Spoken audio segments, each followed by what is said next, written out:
Hi, thanks for joining me. Today we're going to be talking about IBM's CyberVault and how that can provide you a very fast way, almost instantaneous, of recovering in the event of a cyber attack, particularly around ransomware.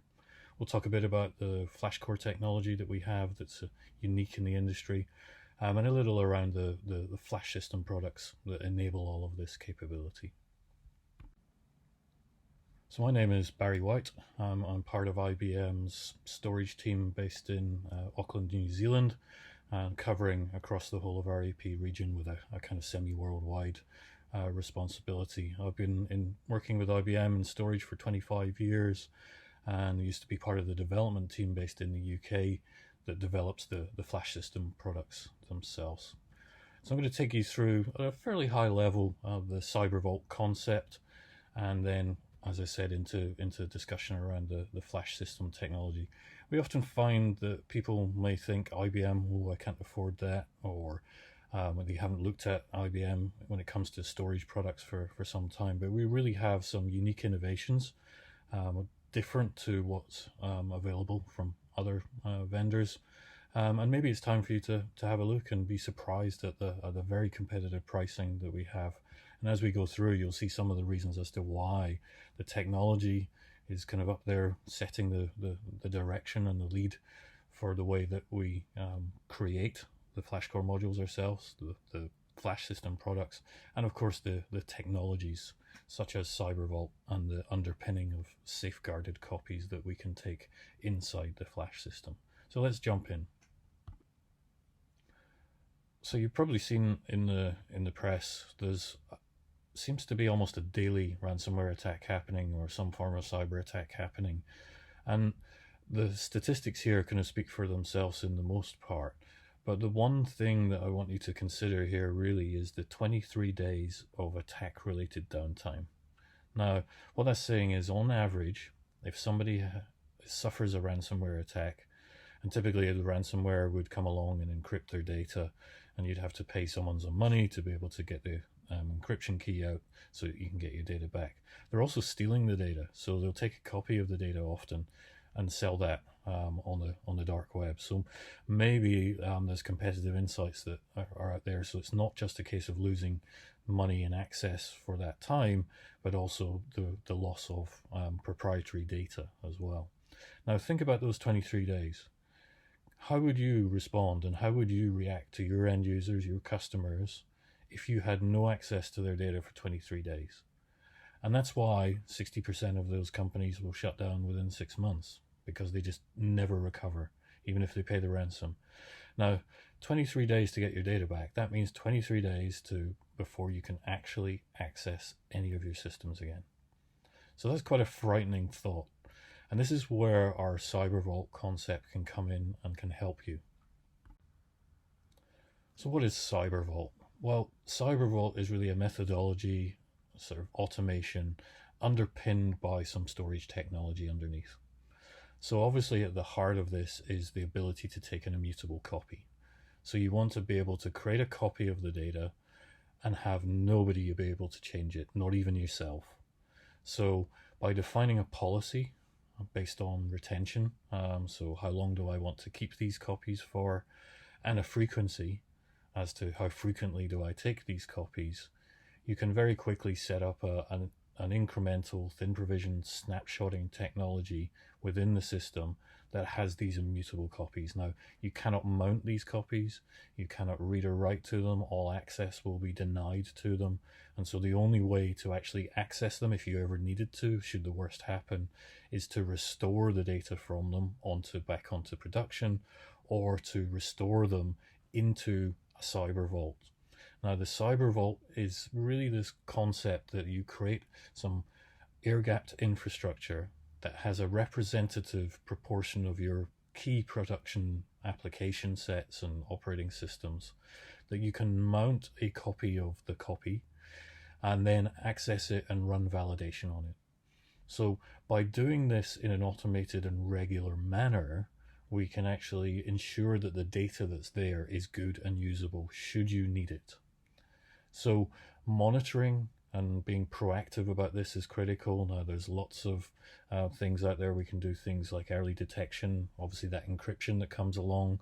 Maybe you actually see the data rates or the data reduction rates changing, because most things have compression or deduplication on them these days, and when you encrypt data you lose that capability, and so you see changes, but by that point it's almost too late. So you may have security tools. If you don't have security tools, again, IBM has products like QRadar that can be used to monitor your environment and look for attackers getting in. So looking for early warning signs of somebody trying to break into your network, for example. The rapid recovery is the key point. So going back to that 23 days that I mentioned, well, because these are snapshots on the primary production storage, taking up a small amount of space, obviously, on there, but you can instantly recover from them, and it is an instantaneous reverse. Once you decide to reverse out of one of these, the data that was there at the point in time that you took the copy is now instantly on production. So no longer do you have that 23 days potentially of downtime. You're restoring back what could already be a validated copy because of the CyberVault architecture you've designed, and essentially gets you back up and running without having to pay a ransom in extremely quick period of time. So looking at a quick flow of what that would actually kind of look like. Well, you set up your policy, and in this case the person has set up a 3-hour policy, so every 3 hours a new snapshot is going to be taken, and here we're running the CyberVault, and so every 6 hours one of those will be a copy will be taken off of the safeguarded copy, mounted up into the CyberVault, and then validity would be run against that. Now validity, what does that mean? Well, it's going to be things like if you have operating systems on there, you can have a checksum with a binary image against the operating system or the application level.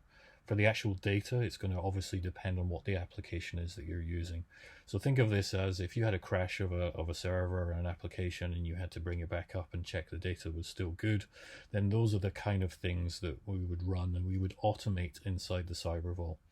And the idea is that should the worst happen, and at this point, 6 p.m., we've detected an issue, an attacker's got in, corrupted the data, we know that we can revert back to one of those copies instantaneously if you wanted to. Now obviously here 12 o'clock was the last one that we validated. We can mount that one back to, or reverse that back to production, but it may be that actually you want to go and check, you want to minimize the data loss, and so you go to the 3 p.m. copy instead and run your validation.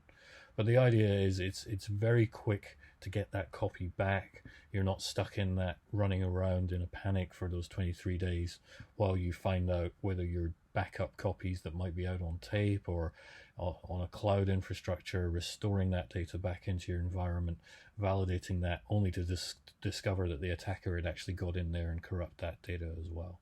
So by building a CyberVault architecture, we can put the foundation in to allow you, for your environment and your critical applications, to actually get back up and running as quickly as possible should the worst happen.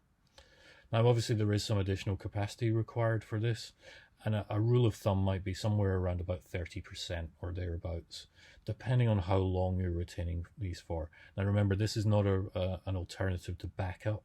This is not meant to be a backup solution. This is a cyber resilience solution. And so what we're typically seeing, the people that have implemented this, is maybe they're keeping these for a week, and they're keeping twice a day. So they're maybe doing it at the start of shift and end of shift. Because the other thing you might want to do is integrate these snapshots to be application aware, so that you can actually get a consistent point, do a quiesce of the application, flush everything to the storage, and you know you have a good usable copy, as opposed to being crash consistent if you were taking them more regularly without having to do that application quiesce.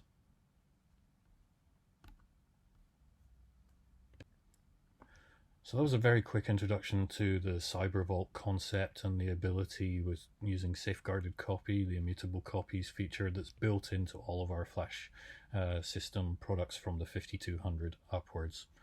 So IBM has a range of products, starting from the 5015 and 5035, which are still SAS-based products, and those would be our kind of entry-level products that come in at maybe only sort of $20,000 to $30,000 kind of price range. Moving up to the FlashSystem 5200, that's the first product that can actually run the immutable copies technology, and it's NVMe based. Now, you'll see there it's also 1U, and I'll cover that in just a moment. We'll focus in on that 5200 because it really is a sweet spot from a price performance perspective. Moving on, we have our FlashSystem 7300, which is getting into the kind of mid-range products, again NVMe based. And then up at the higher end, the enterprise kind of range, we have our 9500, which is a 4U based system with 48 NVMe drives. Now all of these can be clustered as well, so you can start with one 5200, and if you need more capacity or more performance, you can add another one in, and so expand up both performance and capacity through our clustering technology. Now as you see here, this is all underpinned by our Spectrum Virtualize software. This was born in the enterprise. This came from our SAN volume controller appliance products that have been around for 18 years now, and has basically fed down. And we run the same software functionality and capability across all of the products in the family.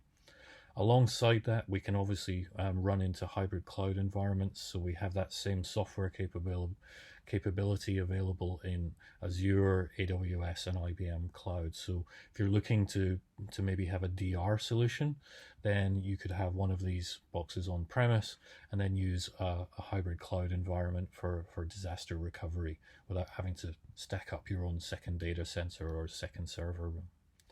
The other piece of software we have that comes with all of these is Storage Insights, which is a cloud-based cognitive support and alerting tool, as well as giving you reporting, capacity predictions, being able to monitor the performance of the systems, all from a cloud-based portal. So it doesn't require you to have any software installed locally to be able to access telemetry data that's streamed from your FlashSystem product. So let's delve in onto the 5200. So right at the beginning I said maybe you haven't looked at IBM storage for a while, or you thought it was going to be too expensive, or for whatever reason. Innovation is key to everything that we do here at IBM, and the Flash system, and particularly the 5200, is a prime example of that. I'm not sure of any other vendors that are producing 1U based storage systems with all of the enterprise capability and performance that comes from this. Now in the title there you'll see 350 terabytes in 1U, 70 microseconds of latency coming from our FlashCore module technology, 300,000 IOPS or more from that 1U box. Now that's real life IOPS. I used to be the performance architect for the products, and so you'll see lots of numbers being banded around by most vendors and millions of IOPS, and we can do millions of IOPS on this, but that's cache hits. This 300,000 IOPS is a typical transaction processing type workload. So a 70% read, 30% write, 16K block size with 50% cache hits. Now that's a typical database type, online transaction processing type workload, but that's all running 70 microseconds, 300,000 IOPS. Probably overkill for anything you're going to put onto this box. So performance is a given. Don't worry about the performance. Capacity. So we'll cover off the FlashCore modules in just a moment, but that's 350 terabytes usable capacity. So all of the RAID overheads are taken into account there.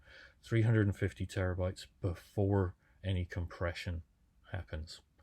We can do compression up to 3:1 on that technology in the hardware on the FCMs themselves.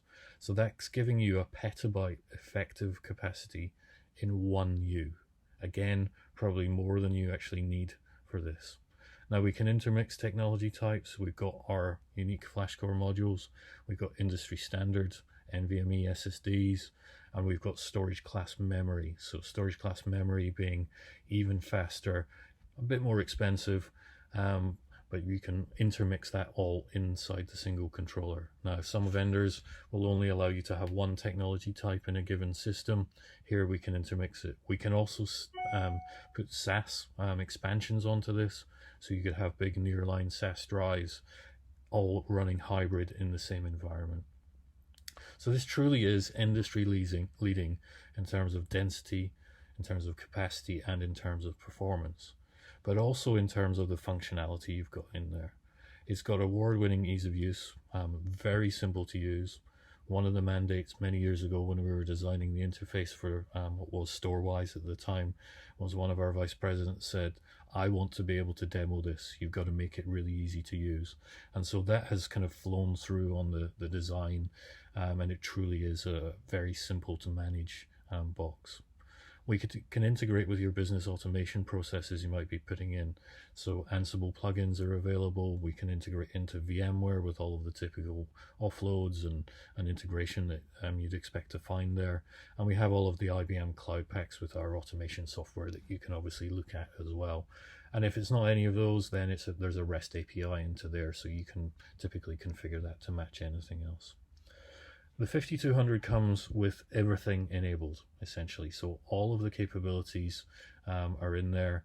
We've got our enterprise grade advanced functions, including disaster recovery, high availability capability, the cyber resiliency that I mentioned there, standard snapshot technologies, data migration, everything you'd expect to find is in there. We can even use this in our Better Way to Grow initiative, that allows you to basically virtualize external storage. So maybe you've got a competitor's product today, you need to add some capacity to it, but they're telling you that you need to buy another rack of storage or another enclosure of storage in order to expand it, or you're getting to the point where it's getting close to kind of like end of life, you're looking at the maintenance costs on it, then we can put this in front of it, provide a kind of pass-through mode where you can still access the data that's on the old system through this for no additional cost for a period of time. So virtualization, that born in an SVC technology from our enterprise appliance, is all built into the 5200. So it really is, both from a hardware perspective and a software perspective on the firmware that's running inside the system, truly industry unique in a lot of its capabilities. So I've mentioned it a few times, flash core modules. This is one of the biggest areas of innovation and research that we have. So some 15 years ago or so, we acquired a company called Texas Memory Systems. TMS had been doing RAM-SAN products since the 80s, all hardware path, extremely high performance storage systems. We've basically taken all of that technology and that intellectual property and condensed it down into an industry standard 2.5-inch drive form factor. It's NVMe technology, so it's got the lowest latency, highest bandwidth we can get from a drive connectivity. But it's also got so much smarts. This is true computational storage. So think of this as almost a storage system inside the drive itself, because it's doing so much to manage the flash inside the actual device. We're using QLC technology, so the highest density flash that's around. A lot of other vendors are saying use that as kind of tier 2 flash because they can't get the performance out of it. Well, because we own every piece of the hardware path in this device, and because of the intelligence and the management that we've got built in there, we can get QLC technology to perform as good or better than the previous generation TLC technology that most people are using. Hence how we can get 70 microseconds off of these devices. From a capacity point of view, you might have kind of worked out in your head 350 terabytes, 12 drives, lose a bit for RAID. We can have 38.4 terabyte modules. So we have 4.8, 9.6, 19.2, and the 38.4 terabyte modules, all 2.5-inch form factor. But built into these is true hardware, 100% hardware path compression. We can get up to 3-to-1 compression on the larger drives, 4-to-1 on the smaller drives, which means that 38 terabyte module can actually store 116 terabytes of data.